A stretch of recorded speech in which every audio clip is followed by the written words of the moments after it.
I'm Matt. I'm Carrie. We are the Stagmer Brothers of Baltimore Knife and Sword. We're going to be building some of your favorite weapons, and some weapons that you've never seen before. This is Man at Arms, Reforged. We've been noticing a lot of requests for weapons from 7 Deadly Sins. We're going to be making the demon sword Lostvayne. This weapon is like a large jambia, but it has these really big, deep hollow grinds. We're going to go ahead and forge this entire piece. We'll be doing a bunch of cut work on the outside. We'll have to make a habaki to fit that. That's the fitting that slides up on the backside. And then it's got a Japanese silk wrap for the handle. So we're going to kind of mix these worlds up and make this weapon, and we'll be able to take it into the demos and see how it performs. To begin working on the blade, I select a piece of round stock tool steel. This is obviously too much material for this weapon, so I'm going to heat up the bar and nip off just the right amount.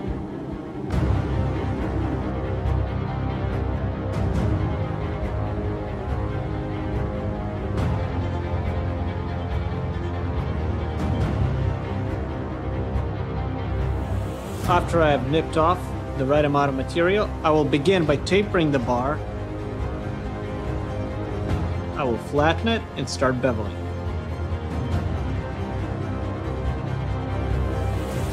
Going back to the hammer, Ilya now draws down and forms the shoulder, which creates the tang, which he draws out.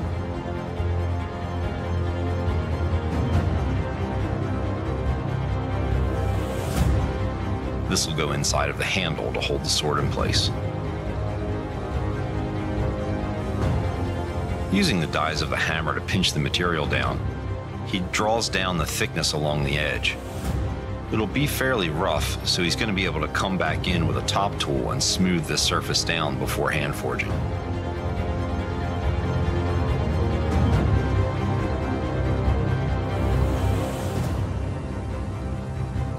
Using a hand hammer, he now goes to the large anvil and begins to finish the bevels on this blade.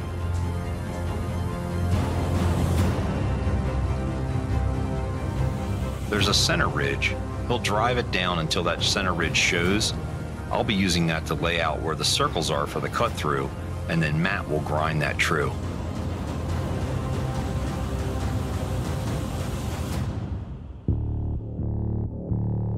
So Ilya's done forging Lostvayne, so now I got to go through, clean up the perimeters so I can give it to Carrie so he can start doing some machine work on it.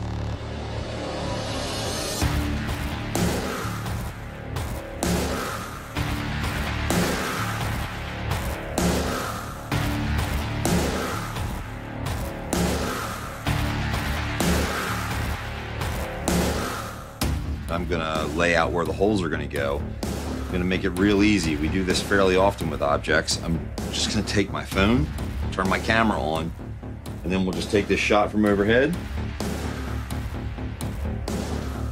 And then I'll be able to put that in the background in AutoCAD, draw right over top what I need to cut, and then be able to program the CNC mill from there. I'm using a carbide cutter running about 3,000 RPM. That should make pretty easy work of this. It'll go through, cut that circle. As it goes, it'll do all 5. It'll come back and take more depth and do it again. Even though we've purposely softened the material, it can have some pretty hard spots in it, so we'll be taking pretty light cuts.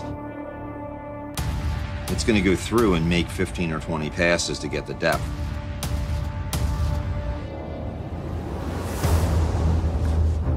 All right, I finally get my hands on this blade to grind it. We're gonna do a very steep hollow grind on both the front and the back edges, just like it is in the anime.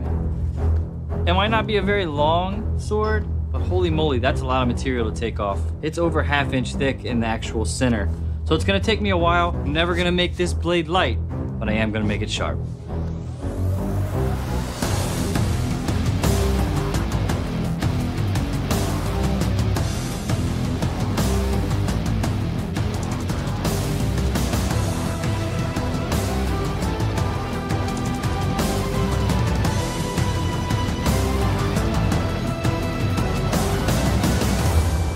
My rough grinding of both my hollow grinds is now done. After watching a little bit of the anime, I realized that the back edge is sharp just like the front edge, so I had to take a lot more meat off. But my shape's now good to go. The next step before heat treat is to add the scoops that match the holes in the back of the blade. To do that, I'm gonna use a very little 1-inch wheel, grind those scoops in, and we're ready to heat treat.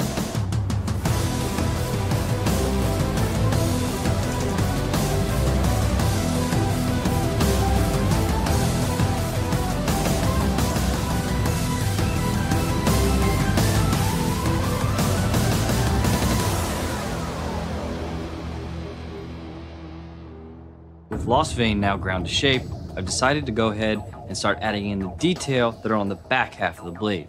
I'm going to do that with our trusty narrow wheel. This narrow wheel really has allowed us to add a lot of details to different pieces very quickly. This is kind of pushing the limits of what we can do with it. The pattern on the back is kind of like a woven material look to it. It's very complicated. My lines have to terminate sharply. It is very challenging. I think I can do it.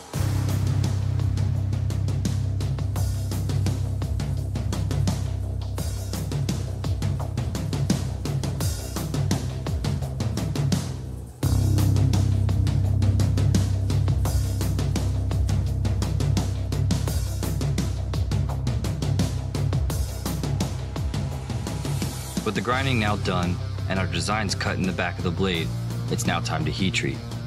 Ilya carefully controls the forge to gain the desired temperature across the whole blade nice and even. And this time, we're going to take the risk and quench it into water.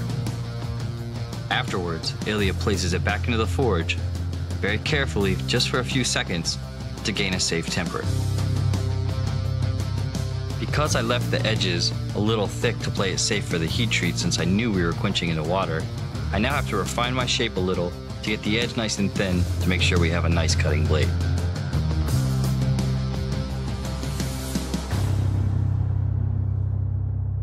With the guard now successfully sandcasted, then we have to do a little bit more fitting and polish it up.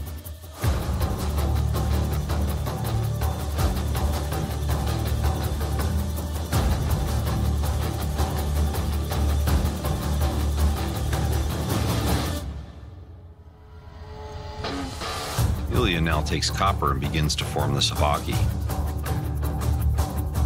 With a double hollow grind on the shape of this blade and how wide it is, this is a very difficult form to get tight. He'll work through this and eventually we'll get it down nice on the blade, mount the guard, handle, and begin the wrap. Even though we could have gotten away with some paint, we'll be brassing this by heating the blade and then taking the brass wire wheel and running down the surface.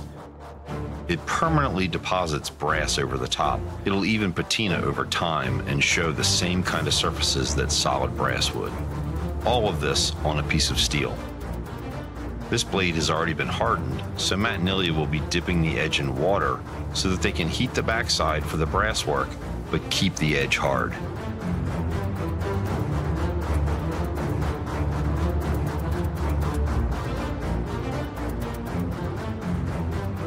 Ilya now takes the bronze guard and begins the engraving. He lays this pattern down with ease. Every single time I see him do this work, I'm amazed.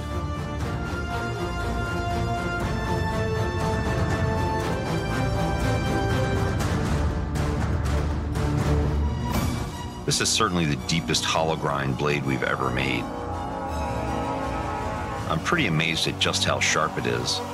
Be very intrigued to see, with a smaller weapon like this, just how it cuts.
click here to subscribe or click here to watch more episodes.